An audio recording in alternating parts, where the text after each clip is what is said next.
मेरे पिछले 20 साल के प्रैक्टिस में मैंने बहुत सारे पेशेंट्स देखे और पेशेंट्स में होम्योपैथी रिलेटेड बहुत सारा कन्फ्यूजन देखा, बहुत सारी गलतफहमियाँ देखी। मैंने गलतफहमियों को दूर करने की पूरी कोशिश भी की, लेकिन मुझे लगता है कि दुनिया में इतने सारे लोग हैं और उनके दिमाग में भी गलतफहमियाँ होंगी होम्योपैथी रिलेटेड। दोस्तों, इस वीडियो में मैं पूरी कोशिश करूँगा वो गलतफहमियों को दूर करने की। ये पूरा वीडियो देखिए।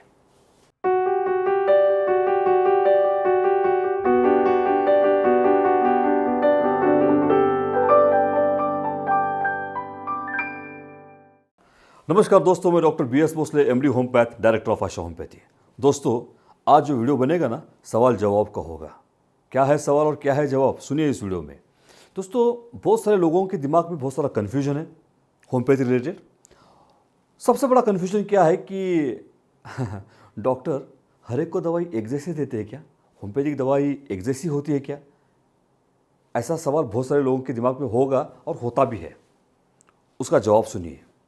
दोस्तों, ऐसा कहेंगे कि होम्योपैथी में हज़ारों दवाइयाँ हैं, 1 2 3 4 नहीं है, हज़ारों दवाइयाँ हैं। और वो हज़ारों दवाइयाँ जिससे बनती है, वो जो सृष्टि में जो मिनरल्स है, एनिमल्स है, प्लांट्स है, उसके सोर्सेस से दवाई बनाई गई है। दवाई जब बनाते हैं तब एक विशेष प्रोसेस होती है, उसको पोटेंटाइजेशन कहते हैं। जिस सोर्स से दवाई बनानी है, जिस सोर्स से दवाई बनानी है, मानो कि प्लांट से अगर दवाई बनानी है या एनिमल के प्रोडक्ट से दवाई बनानी है या मिनरल से दवाई बनानी है, उस सोर्स से बहुत ही कम मात्रा में दवाई ली जाती है और उसको अल्कोहल में मिक्स किया जाता है। और जब वो अल्कोहल में मिक्स करते हैं, वो पोटेंटाइजेशन की प्रोसेस करते हैं और वो प्रोसेस करने के बाद जो दवाई तैयार होती है वो लिक्विड फॉर्म में होती है। ठीक है। और जो लिक्विड फॉर्म में जो दवाई तैयार होती है, उसको जब हम डालते हैं, वो कहाँ डालते हैं? जो ग्लोब्यूल्स होते हैं, सैक्रम लैक्टेस यानी शुगर ऑफ मिल्क होता है, that is the sugar of milk एक माध्यम है दवाई देने के लिए। कोई तो माध्यम चाहिए ना दवाई के लिए। वो शुगर ऑफ मिल्क एक माध्यम है जो ग्लोब्यूल्स फॉर्म में दिखता है आपको। हर एक की सफ़ेद रंग की गोली होती है, उसमें जो दवाई डालते हैं ना, वो हर एक की अलग अलग होती है। ऐसी दवाइयाँ हज़ारों है होम्योपैथी में। और जैसे मैंने पिछले वीडियो में कहा है कि हर एक व्यक्ति के लिए हर एक अलग अलग ड्रग है। तो दोस्तों, ये जो ग्लोब्यूल्स है दिखने में सेम है, लेकिन जो दवाई है उसमें वो सबकी अलग अलग होती है। तो ये पहला क्वेश्चन जो दिमाग में आपके बैठा है, ये निकाल डालो कि होम्योपैथी में हर एक की दवाई एक है क्या? नहीं, हर एक की दवाई अलग अलग है। दोस्तों, इसके साथ हम जाते हैं दूसरे सवाल को।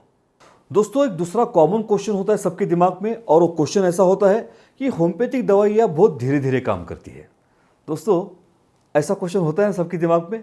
मुझे पता है आपके दिमाग में भी होगा, लेकिन इसका जवाब सुनिए।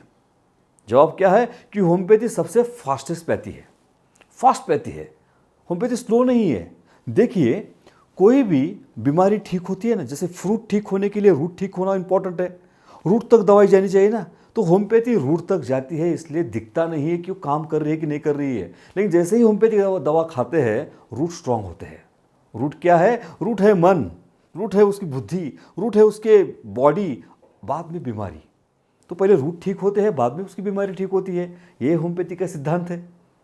तो दिखने में दिखता है कि स्लो चल रहा है, लेकिन अंदर से उसका काम चालू है।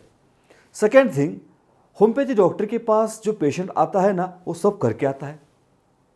एलोपैथिक दवाई खा के आता है, आयुर्वेदिक दवा खा के आता है। जब उसको ठीक नहीं होता तब वो होम्योपैथी डॉक्टर के पास जाता है। तो उसकी डिजीज़ वो क्रॉनिक हो गई है, और वो क्रॉनिक डिजीज़ ठीक होने के लिए थोड़ा सा टाइम जाता है, लेकिन उसकी बीमारी जड़ से निकलती है।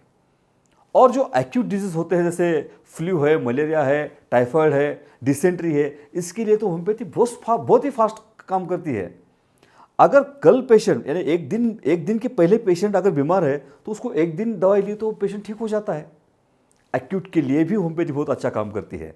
तो दोस्तों, ये दिमाग से निकाल डालो कि होम्योपैथी धीरे धीरे काम करती है। धीरे धीरे नहीं, फास्टेस्ट ऑफ फास्ट काम करती है होम्योपैथी।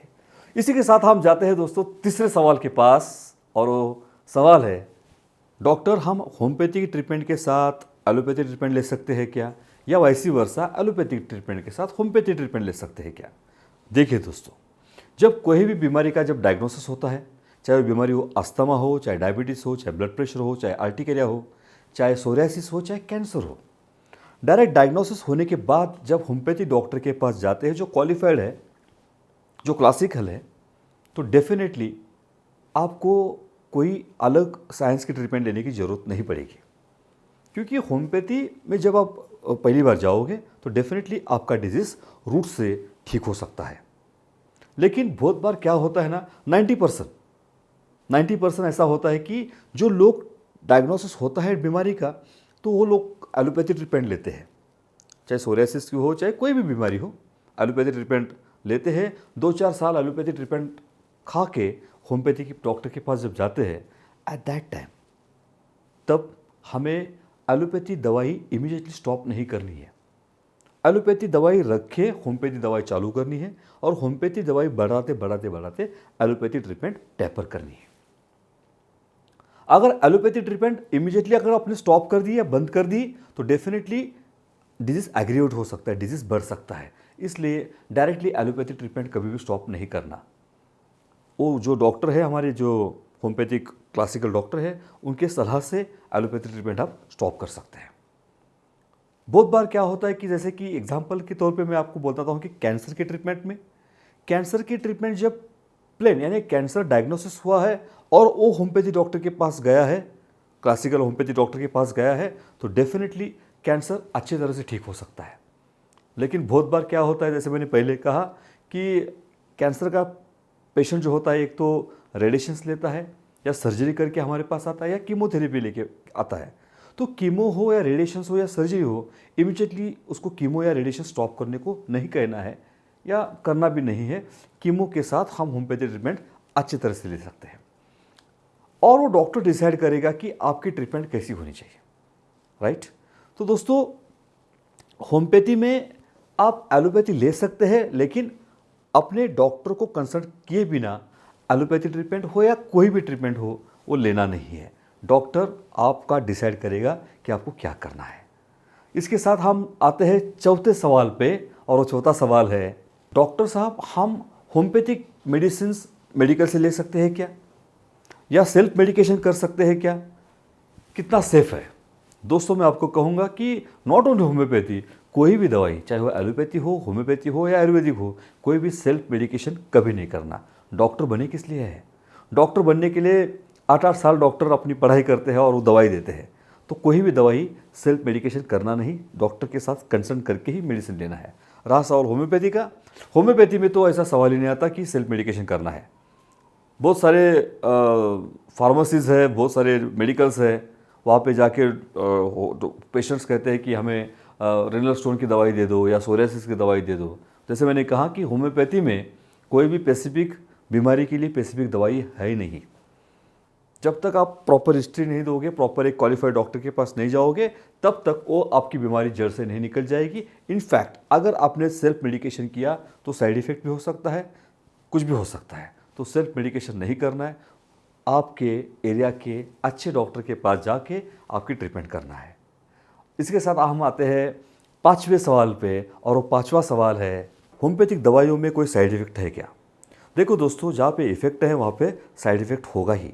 लेकिन जब आप एक क्वालिफाइड होम्योपैथिक डॉक्टर के पास जाते हो, जैसे मैंने कहा कि क्लासिकल होम्योपैथिक डॉक्टर के पास जाते हो, तब वो डॉक्टर जब पूरी केस टेकिंग लेते हैं और आपकी पूरी जानकारी लेते हैं, तब वो जो दवा सिलेक्ट करते हैं आपकी टोटलिटी पे, आपके पूरी इंडिविजुअलाइजेशन पे, तब आपको साइड इफ़ेक्ट के चांसेस बहुत कम है या बिल्कुल नहीं भी है।